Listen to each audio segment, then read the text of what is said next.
When people hear the word valuation, they often think it's something only investment bankers or big consulting firms do. But the truth is, valuation is something we all do all the time. Whether you're buying a phone, a stock, or even an apartment, you're asking yourself, is this worth it? That question, that decision is valuation. You might not call it that, but that's exactly what it is. And the same logic applies whether you're buying a used car or a company like Microsoft buying LinkedIn for $26 billion. In my own experience working on billion-dollar deals, I've seen how even the biggest decisions come down to that simple question. The numbers may change, the question remains the same. Is this worth the price I'm paying?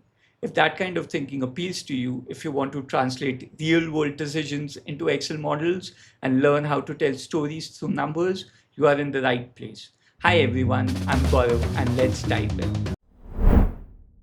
So, what is valuation?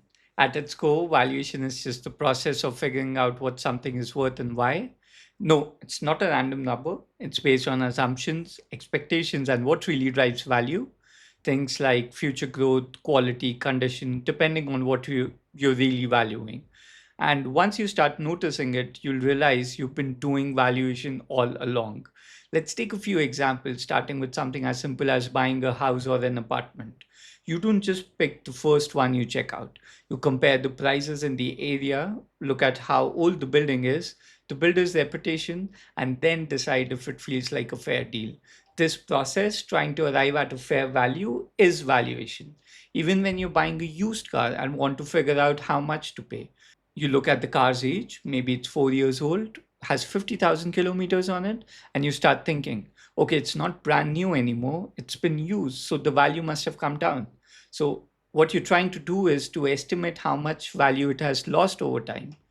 This thought process, adjusting for the use, wear and tear, and age, is valuation. Let's take an example of mutual funds and stocks. Even when you're investing in mutual funds or stocks, you're doing a kind of valuation. You're trying to figure out, is this company going to grow or will it make more money in the future? In the process, you might look at its past performance, profits, or how fast it's growing, and then decide if the current price feels like a good deal or not. You're basically asking, does the future potential justify the price I'm paying today?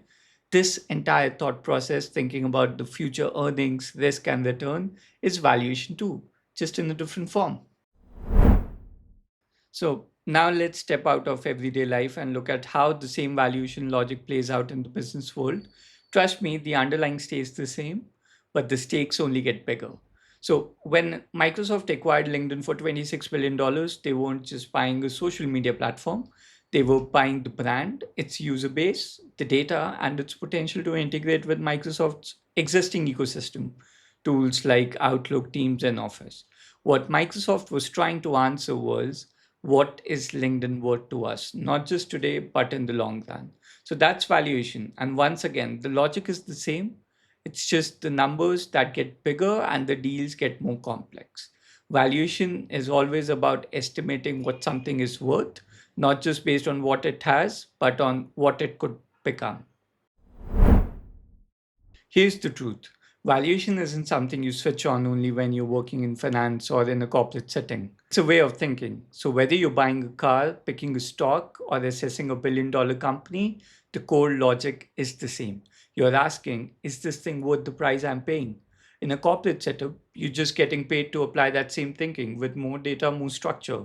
The complexity changes, of course, the tools change, but the thought process does not. And no matter where you are in your finance journey, student, analyst, or just curious, you can easily follow the concepts. And I'll help you do that through my channel, Modelment. Through Modelment, I want to help you understand how valuation really works, not just in theory, but in real life. We break things down, build models in Excel around some of the biggest deals and decisions happening in the market, and along the way, learn to think like seasoned professionals, even if you're just starting out. My goal with this channel is simple, to make the logic of valuation clear so you can apply it to real world problems, make better decisions, and land your dream role in finance.